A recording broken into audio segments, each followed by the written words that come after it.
welcome to another day in Bree's World. All right, guys. Hey, what's up? It's been a little minute since I posted a video, so I'm gonna post one today, and I got y'all tomorrow as well. Today is really just gonna be a video of me talking, me just letting y'all know about some of the stuff that's going on, kind of putting y'all back in the loop of whatever, like my life or whatever. But definitely need to let y'all know that as y'all see, I already got my hair down, I'm dressed or whatever, but that's only because I had a doctor's appointment this morning. So anyway, let's get started on what's up. All right, guys, what's up? So like I said, today is a vlog about me just talking, really. Sorry there isn't gonna be anything like exciting or like any makeup or anything like that. Sorry, I'm trying to fix a stupid ring. Anyway, so what I want to talk about is, like, first of all, shout out to everybody that subscribes, shout out to everybody that watches, like, y'all to go. But today I want to talk about being where you're supposed to be in life, even when you don't think that you are. So as most of you know, I'm a single mother. I have a little boy. His name's Christopher. Check out his picture. He's so cute. OMG. But, you know, being a single mother can be stressful at times because I feel like I'm failing my son by not, you know, him not having a father. And when I say I'm a single mother, I mean, I'm a single mother. Like, his dad is not in the picture. So I always feel like I'm failing him because I want him to have that connection with his dad. I want him to have a father figure. I want him to have those things, and he doesn't. And so a lot of times I feel like, you know, I'm falling short as his mother because I don't have that for him. And then I see all my friends getting married and having babies with the love of their lives and things like that, and I feel even worse. And so a lot of times I feel like we get like stuck in that, and we get so consumed in like seeing what everybody else has and where everybody else is at in life and feeling like we should be there too. But I'm slowly learning that, like, just because it's their time doesn't mean it's my time. And, you know, it sucks at times because sometimes I'm just like, God, I wish my son could have what everybody else has had. But, you know, my son has an amazing mother personally. But, I mean, my son is happy, he's loved, and he knows, like, mama is going to go to the ends of the earth for him. Like, no matter what, he knows his mama is coming. How I'm coming about my baby, everybody knows. I'm ready, okay? So a lot of times I have to just keep reminding myself that, like, it's okay to be where I'm at. And I know, like, I'm in school, I'm doing this YouTube, like, I have a lot of things going for myself. I'm a published author, I'm working on my second book. So, like, it's not like I'm just a failure. But a lot of times I do feel like I need to be further in my life than where I am. And so because I'm not there, a lot of times, like, depression can get to me, or my anxiety and like things like that, because I want to give my son the best. And I feel like every parent wants to give their child the best. Like that, when you have a kid, whether it's planned or not planned, like, you automatically go into mother mode or father mode where you're like, I want to give my kid the best. Most people. Of course, there's some people who are like, fucking kids. Dead ass. Like, they be like, it's not my problem. And I'm not that parent. Like, I want to give my son the world. I want my son to be able to look back on life and be like, my mom did everything she could for me. She made sure I was good. And for that, I love her. And so, like, it's really hard sometimes because I'm always like, I need to be doing more for him. But, I mean, I feel like where I'm at right now isn't a bad place. Like, I'm not in a bad place. I'm not, like, struggling. I mean, a lot of things are, like, happening for us right now that I don't want to tell y'all until, like, it has been completed. So stay tuned for videos next week for what is going on.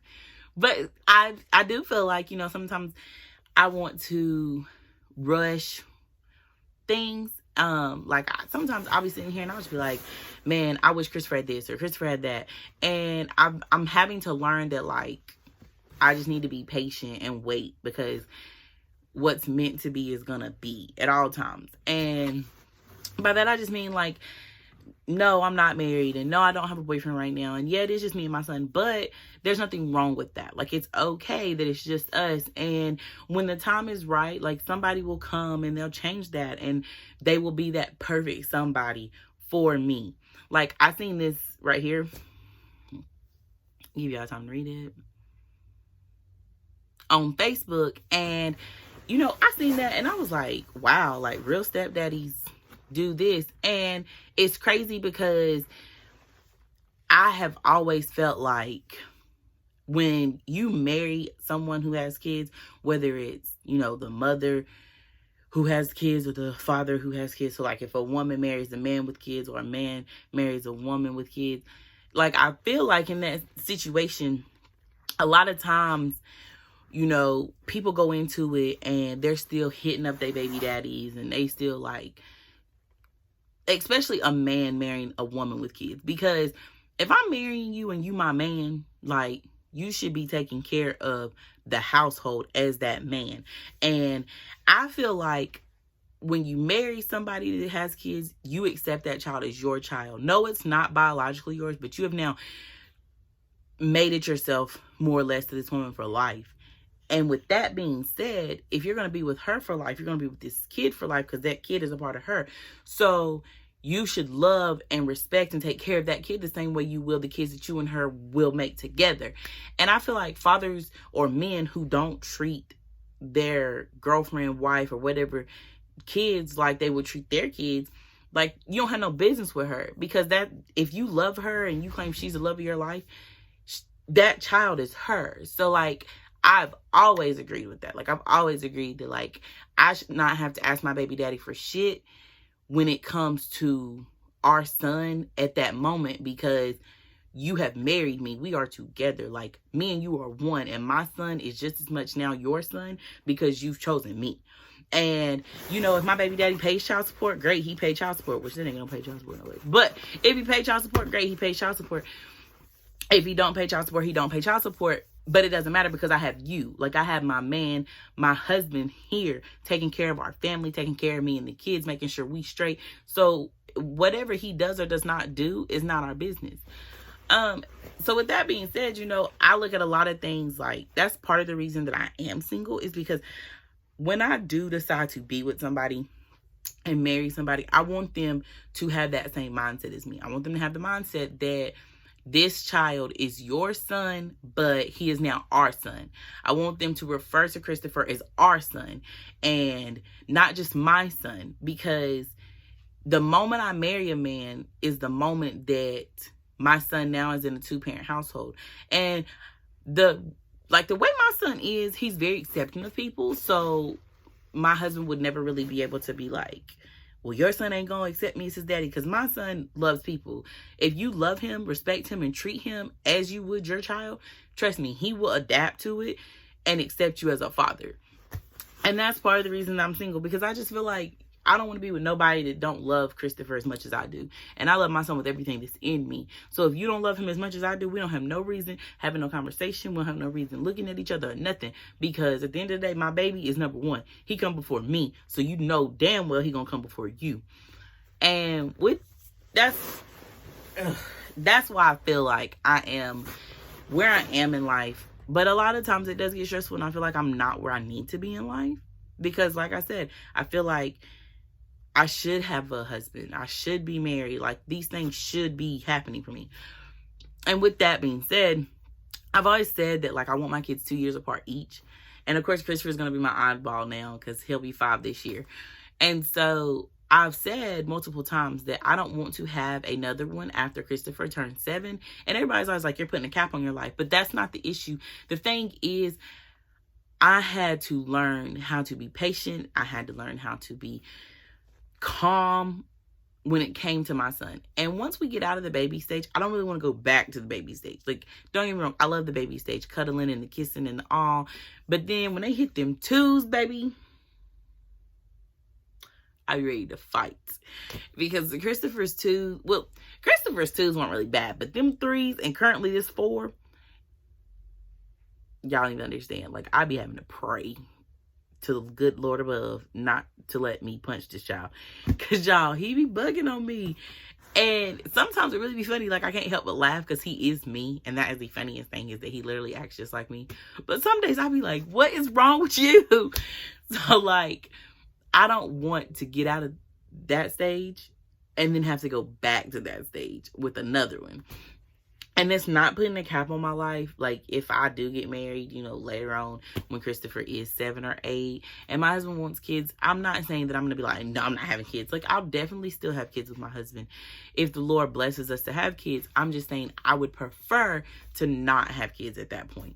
So I'll be, you know, and people be judging me, but it is what it is. Like, I just feel like people don't know my life. Like, people don't live my life.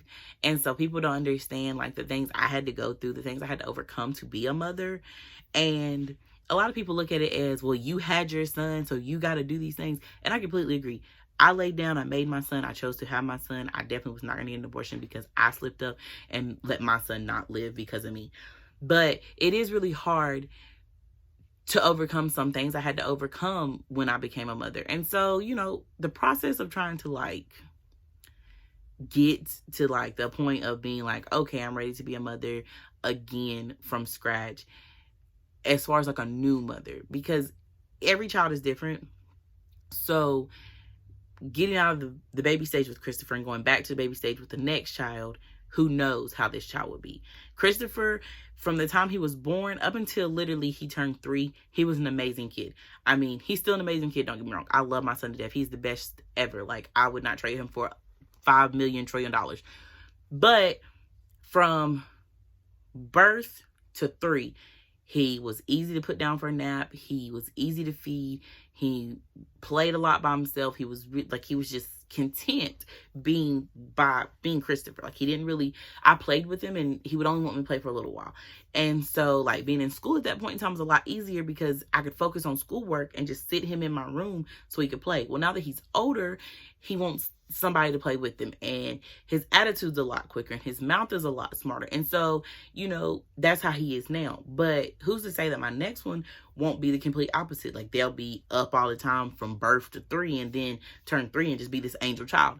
So it's like, I just kind of want to keep my kids close. I want my kids close in age. I want my kids to be able to be kind of close to each other. And everybody thinks I'm crazy for it, but that's just how I want things. And I don't feel like, to anybody out there who is in a situation like me, who's trying to, like, work through that, understand, like, nobody knows your life, so nobody can tell you how to live your life.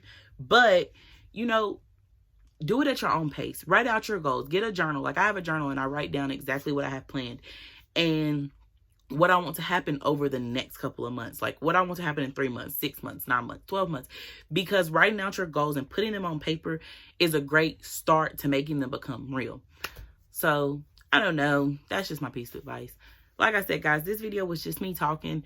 I definitely will give y'all a better video of probably, like, reaction video or something tomorrow.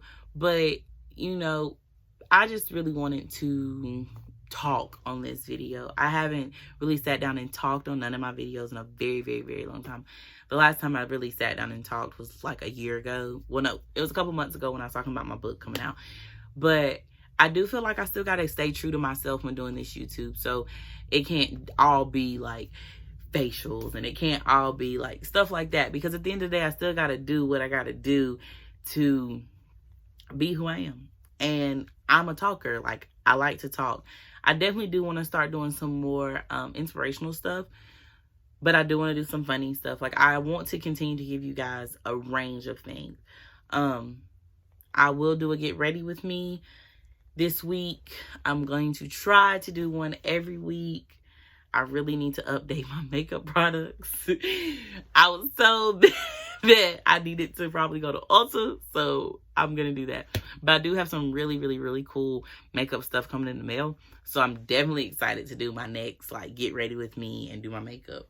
Because y'all going to be like, what, sis? All right, guys. Thank you for tuning in. Thank you for watching. Thank you for subscribing. Thank you for listening. Thank you for just letting me be me, okay? And I want to tell you guys I love you. Remember, self-love is the best love. And I will see you guys next week on Beree's World. Bye, guys.